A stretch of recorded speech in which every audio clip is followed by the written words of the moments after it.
next Parties Over segment is extra special because I've got my own daughter, Zara Silver, here with us today. Hi. Hi, Zara. I'm so happy to be here. This is the first time I've ever done something like this, and so I'm excited to be able to do it with my mom. I love this. I love this so much. So Zara is so special to me because for people who don't know her, she's an incredible dancer and entrepreneur, and she has an amazing following on social media and an amazing journey as well. So can we talk about your journey? Yes. So Zara was adopted by her father and I when she was 4 years of age, and we were lucky enough to find her in an orphanage in Russia, a few hours from Moscow. And that day when I met her, I knew within the first 5 minutes that she was very special and I wasn't leaving there without her, which she doesn't remember that day, but it was a really long time ago. I mean, I don't remember it, but obviously it's the best day of my life. I literally I wouldn't be here without you. I'm gonna cry. I'm sorry. Oh my gosh, I'm telling you. She's the most special girl ever, and I knew it the first moment that I met her, and she is the best decision I ever made in my life to adopt her. So I'm sorry that I'm crying. I love you so much. I can attest that the bond they have is absolutely unreal. And I can also attest that Zara is an amazing, incredible human. Just knowing her from real life, you know, not when she was 4, but in her later years. I mean, I know she's with somebody, but I would love for her to be my daughter-in-law one day. For a very long time. And the moment she went with it, whenever I can. So Zara is very good friends with Veida's stepson, and that's like her dream for them. I have the wedding planned in my head. Zara actually has a great boyfriend. His name is Boone. And Sorry, Boone. I don't dislike you. I'm just being selfish. We love Boone, but Veida and I would love to be related, but I'm not sure if that's happening, is it, Zara? My daughter's not older. So when Zara came to us, she did perfect cartwheels. So one day I looked and I thought, wow, that's like interesting because I mean, I don't have talent like that, so I didn't even understand the perfect cartwheel. And then next thing you know, she taught herself gymnastics.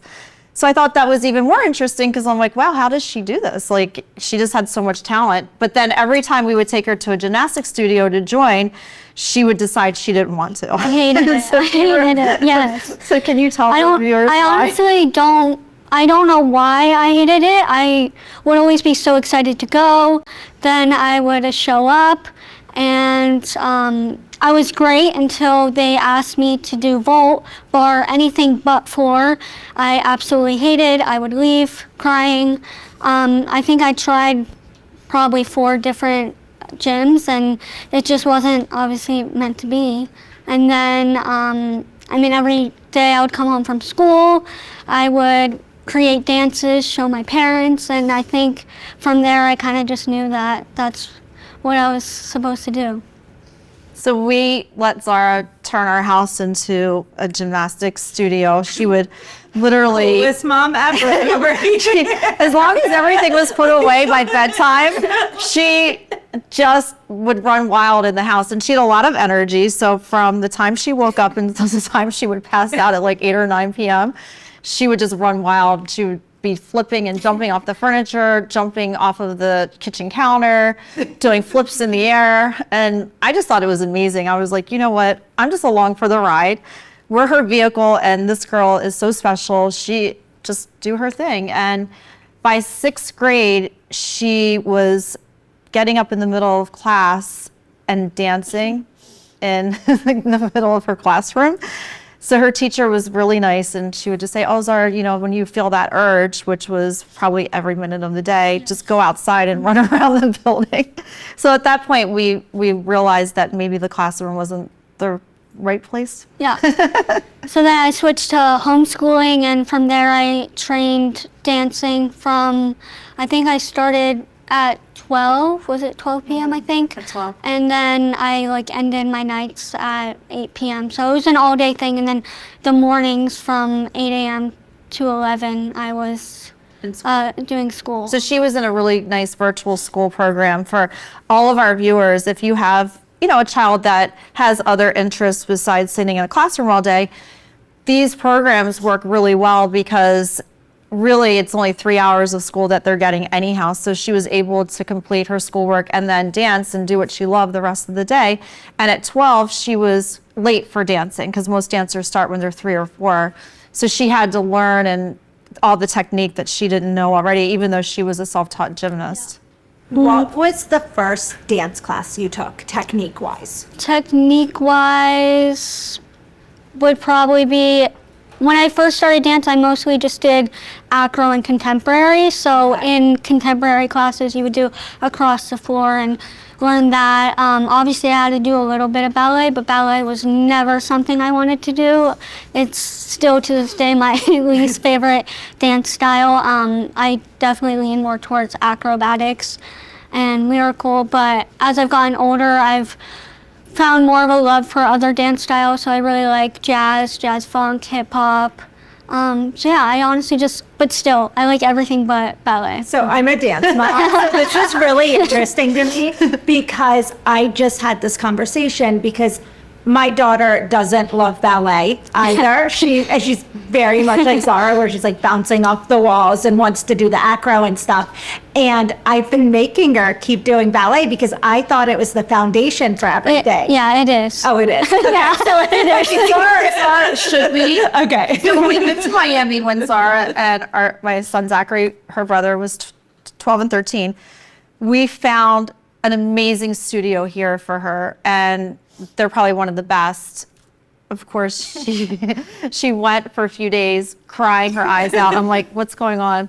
I don't like it. I'm like, but this is where you need to be. Like, this is a great studio. Super ballet based. And super ballet based. interesting. And then instead she found another studio that did more like competitions and it was more fun. And they had a homeschooling program during the day for students who were in a virtual program and could dance.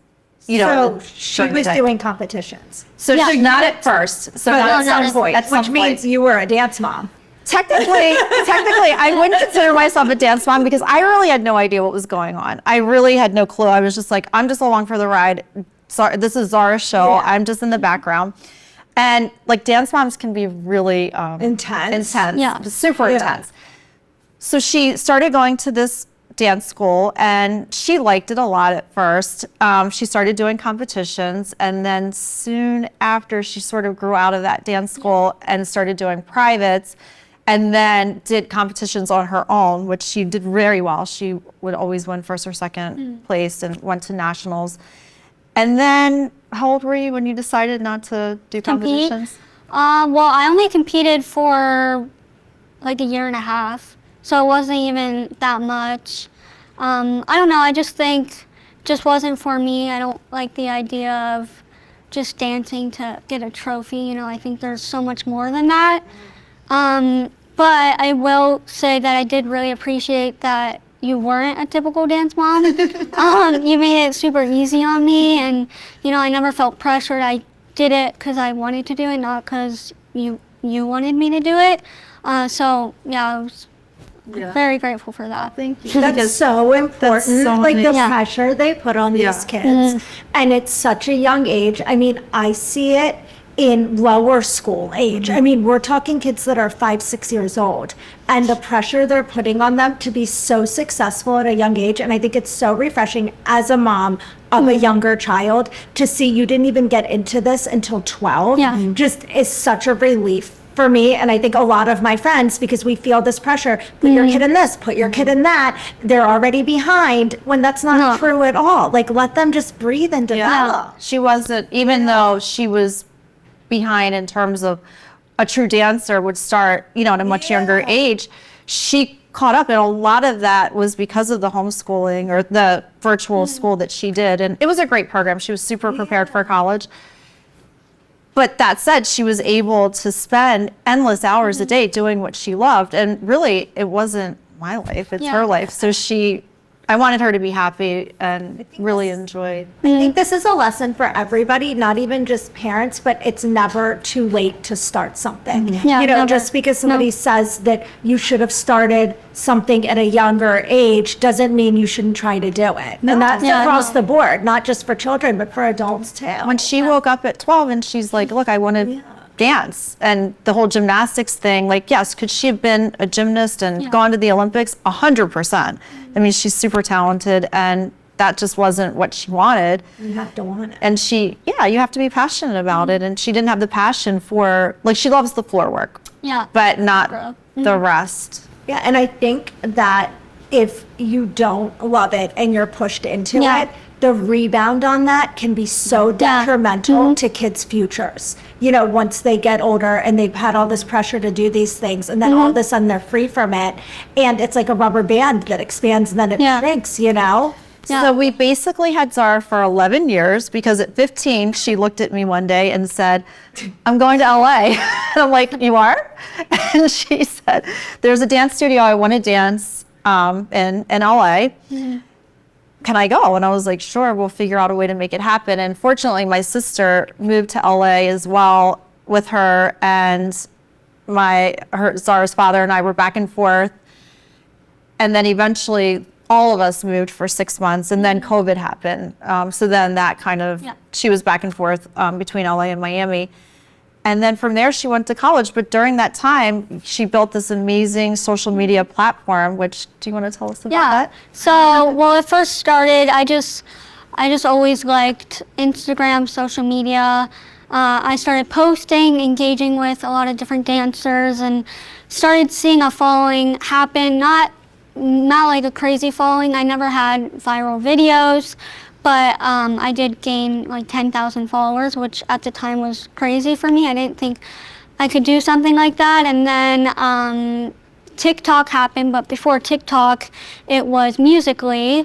And I always said once TikTok became TikTok, I was not going to download the app. I was like, this is cringy. I don't want to do this. Until a friend told me that I should get on TikTok, because Charlie D'Amelio, that's when she started blowing up, and, you know, dance was becoming huge on that platform. So I was like, okay, sure, I'll try it out. I'll do like one video, and there was this trending sound, and it had a lot of like good beats, upbeats, and I decided to create some type of handstand challenge, and I didn't think anything of it. I posted it probably at 8 p.m. At the time, I think I only had 800 followers, and when I went to bed, my video had 1,000 views, so nothing happened, and I woke up to 99 plus notifications, and I was like, what is this? I was so confused, and so I looked on my video, and it had 800,000 views.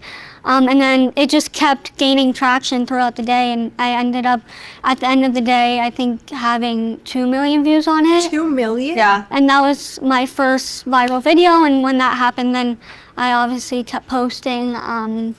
Just recently, about a week ago, I had my most viral video, which is currently at 16 million, and it's still getting traction. It's crazy. Yeah, it's social media, it's insane what social media can do, and you just never know what's going to do well. There's so many videos that, especially that one video, my recent one that went viral, I did not think anything of it at all. It was probably one of my least favorite videos, and it ended up being my most viral video, so. Yeah, you just never know. You just never. So Zara's known in the dance world as the Flexi Girl because her flexibility is off the charts, which we are going to include in this episode some of her clips. And now Zara is an entrepreneur, so tell us about your business. Yes, I was going to college for dance, and as much as, I really have a passion for dance, and my dream is to, work in the industry, go on tour with an artist, be in commercials. That will always forever be my top dream. But if you know anyone in that industry, or if you are someone in that industry, you know that it is super competitive. It's really hard, and you never know what's gonna come about it. You could have a job for a year and then you're jobless for 5 years because you're just not getting booked, or you're constantly going to auditions.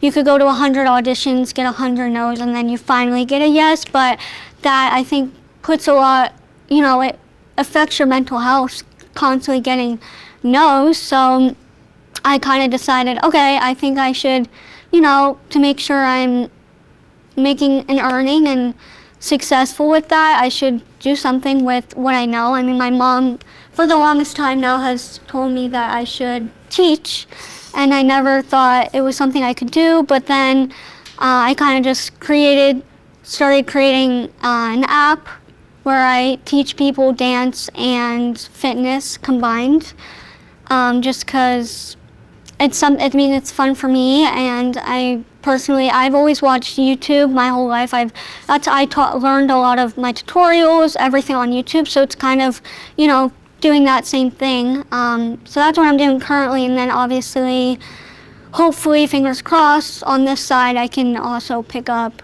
tour jobs, commercial jobs, music videos, yeah. Which I'm sure you will. You're very talented. On your shoulders. I mean, she's 21 and she's such an entrepreneur. That's amazing. She's amazing. I mean, she's so together. I mean, if I was this together at 21, I can only imagine how successful I'd be right now. Thank you.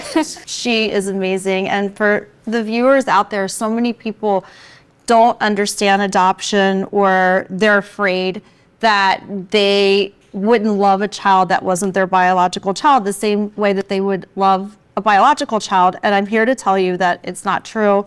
I have one of each. I always wanted to adopt, and I'm adopted, my sister's adopted, so that was normal for our family.